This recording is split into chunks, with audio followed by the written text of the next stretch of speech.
This channel does not promote any violent, harmful, or illegal activities. All content provided by this channel is meant for an educational purpose only.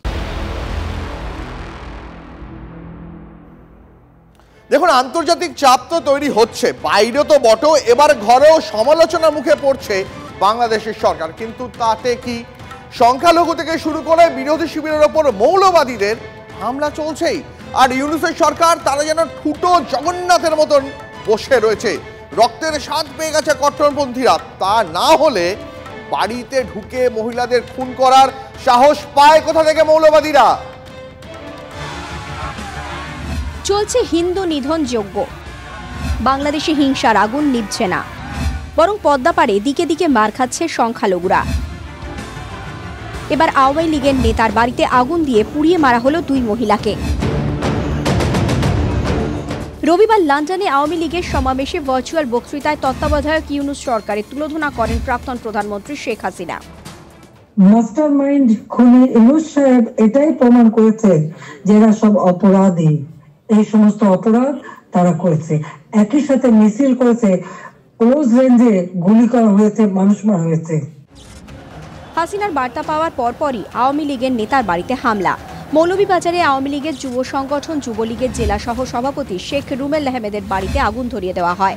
আগুনে ঝলসে মৃত্যু হয় রুমেলের মা ও কাকিমার। একই সঙ্গে জেলা ছাত্রলীগের নেতা হেলালের বাড়িতেও হামলা চালায় দুষ্কৃতীরা।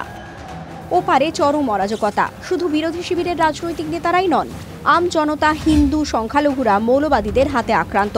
নিজের ভিটেতে দাঁড়িয়ে আত্মনাদ করতে শোনা যাচ্ছে অসহায় মহিলাদের।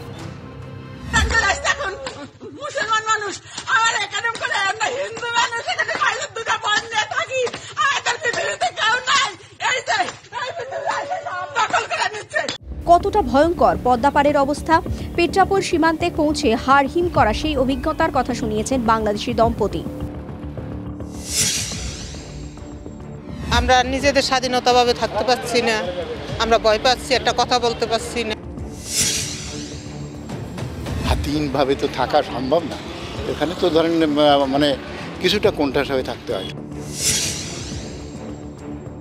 বার হই আর কি বের হই, আমরা তবু একটু আতঙ্ক থাকছে। মানে সিঁদুর পরা আছে বলে মার্কিং হয়ে যায়। হয়, হ্যাঁ, তাতে কি হয়? হিন্দু মানুষ আমরা। ক্রমশ অত্যাচারের কাহিনী বাংলাদেশের মানুষের চোখে মুখে ফুটে উঠছে। ক্রমশ তাদের মনে হচ্ছে তাদের যে সম্পত্তি জমি জমা রয়েছে সেগুলো হয়তো হাতছাড়া হয়ে যেতে পারে। আর সেই আতঙ্কে এদেশে এসেও কথা বলতে সাহস পান না। কোথাও গিয়ে এই দেশে যেটুকু সময় থাকতে পারছেন সেটাই যেন তাদের কাছে স্বস্তি। টিভি 9 বাংলার জন্য সুকান্ত মণ্ডলের সঙ্গে দীপঙ্কর দাসের রিপোর্ট, পেট্রাপোল। পদ্মাপাড়ে সংখ্যালঘুদের ওপর আক্রমণের এই পরিস্থিতিতেই আজ ঢাকায় দ্বিপাক্ষিক বৈঠকে কড়া বার্তা দিল ভারত। হিন্দুদের ওপর আক্রমণ নিয়ে উদ্বেগ প্রকাশ করেছেন কেন্দ্রীয় বিদেশ সচিব। পরিস্থিতি নিয়ন্ত্রণে বাংলাদেশ থেকে ভারতের যে গঠনমূলক পদক্ষেপ আশা করে আজ সে কথাও সাফ বুঝিয়ে দিলেন বিদেশ সচিব বিক্রম মিশ্রি। এদিন বাংলাদেশের তত্ত্বাবধায়ক সরকারের প্রধান মোহাম্মদ ইউনূসের সঙ্গেও সৌজন্য সাক্ষাৎ করেন Misri. The opportunity to discuss certain recent developments and issues, and I conveyed our concerns, including those related to the safety and welfare of minorities. We also discussed some regrettable incidents of attacks on cultural, religious and diplomatic properties, a constructive approach on all these issues by the Bangladesh authorities, and we look forward to moving the relationship forward in a positive, forward-looking and constructive direction. আমরা তাদেরকে এটাও বলেছি যে এ নিয়ে যদি কোনো সংশয় থাকে বাকি যে কোনো দেশের মতো তারও আমাদের দেশে এসে দেখতে পারেন যে সত্যিকারের সংখ্যালঘুদের প্রতি কি ধরনের আচরণ হচ্ছে। সে সংশয় দূর করার জন্যই we are like a open book. That's why I think this invitation has come from আমাদের মাননীয় প্রধান উপদেষ্টার কাছ থেকে সেই আহ্বান এসেছে। আমি কোনো এর মধ্যে সমস্যা দেখি না। পাক সেনার বিরুদ্ধে লড়াই করে জন্ম, বন্ধু হিসাবে সেই প্রথম দিন থেকে পাশে ছিল ভারত। আর সেই বাংলাদেশে কিনা ক্রমশ পাক চক্রে জড়িয়ে পড়ছে। পদ্মাপাড়ের তরুণদের বিদ্বেষের মগজ ধোলাই চলছে। এ কথা বলছি তার কারণ মৌলবাদীদের কট্টর ভারত বিরোধী স্লোগান থেকে জঙ্গিদের অবাধ বিচরণে সেই আশঙ্কা ছিলই। কিন্তু এবার ভয়েস অফ আমেরিকার সমীক্ষাতে উঠে এলো বাংলাদেশিদের পাকিস্তান প্রীতির কথা। আরও একটা পাকিস্তান তৈরির ষড়যন্ত্র। হাসিনা সরকারের পতন এবং মোহাম্মদ ইউনিসের নেতৃত্বে তত্ত্বাবধায়ক সরকার প্রতিষ্ঠা অগস্ট থেকে ডিসেম্বর। গত 5 মাসে বাংলাদেশ শুধু অশান্তই হয়নি, দিল্লির সঙ্গে ঢাকার দূরত্বও বেড়েছে, তিক্ত হয়েছে সম্পর্ক। হিন্দুদের উপর আক্রমণের ঘটনা সামনে আসতেই কড়া প্রতিক্রিয়া দিয়েছে ভারত। চাপে পড়ে বাংলাদেশ তখন বলেছিল, আমরা ভারতের সাথে একটা স্বাভাবিক ভালো সুসম্পর্ক চাই, পরস্পরের স্বার্থ ঠিক রেখে। মুখে সুসম্পর্কে কথা বলছে ঢাকা, আর আড়ালে ভারত বিরোধী ষড়যন্ত্র করছে বাংলাদেশ। তার প্রমাণও মিলেছে। বাড়াবাড়ি করে তাহলে বাংলাদেশের সমস্ত মানুষ ঐক্যবদ্ধ হবে, আগামী যুদ্ধ করবে। তুমি যে রাষ্ট্রে বসে এখন আমাদের বিরুদ্ধে ষড়যন্ত্র করছো, সেই রাষ্ট্র তাকেও বলছি তুমি রিয়েলিটি মেনে নাও, তোমার 12টা বেজে গেছে। এখনো দেশে ভারতের রয়ের দালাল আছে। তার ভারত বন্ধু থাকে, তার শত্রু প্রয়োজন হয় না। প্ররোচনা ছাড়াই ভারতের বিরুদ্ধে এভাবে বিষোদ্গার করছে বাংলাদেশের মৌলবাদীরা। খোদ ঢাকায় লিফলেট বিলি করে ভারতকে শত্রু রাষ্ট্র ঘোষণার ডাক দিচ্ছে জঙ্গিরা। বিশেষজ্ঞদের মতে আসলে ভারতের শত্রু পাকিস্তানকে বন্ধু বানাচ্ছে বাংলাদেশ। সেই মতো চলছে মগজ ধোলাই।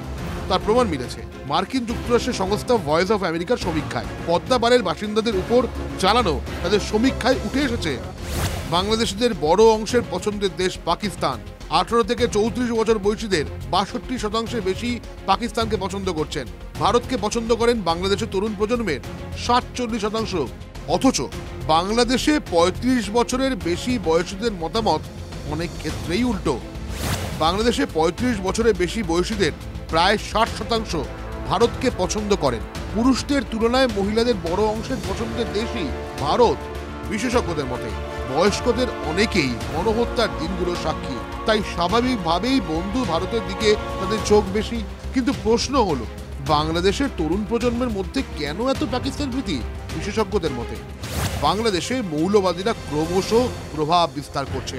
নিষিদ্ধ জঙ্গি সংগঠনগুলো ভারত বিরোধী প্রচার চালাচ্ছে। বাংলাদেশ সেনার ভেতরেও মাথা গলাতে চাইছে জঙ্গিরা। তরুণ প্রজন্মের মগজ ধোলাই করছে কট্টরপন্থীরা। পেছন থেকে ইন্ধন দিচ্ছে পাকিস্তানের অশুভ শক্তিগুলো। আজকে বাংলাদেশকে পাকিস্তান, আফগানিস্তান, সিরিয়ার মতো ইসলামিক স্টেট তৈরির দিকেই হয়তো তারা এগোতে চাইছে। পূর্ব পাকিস্তানকে পাক সেনার অকথ্য ধ্বংসলীলার হাত থেকে বাঁচাতে মুক্তি বাহিনীকে সাহায্য করেছিল ভারত। জন্ম হয়েছিল নতুন রাষ্ট্র বাংলাদেশে 53 বছর পর। সেই বাংলাদেশি ফের একবার পাক চক্রে জড়িয়ে পড়তে চলেছে। মৌলবাদীদের হাতের পুতুল হতে চলেছে পদ্মাপাড়। ক্রমশ জোরদার হচ্ছে সেই আশঙ্কা। TV9 বাংলা।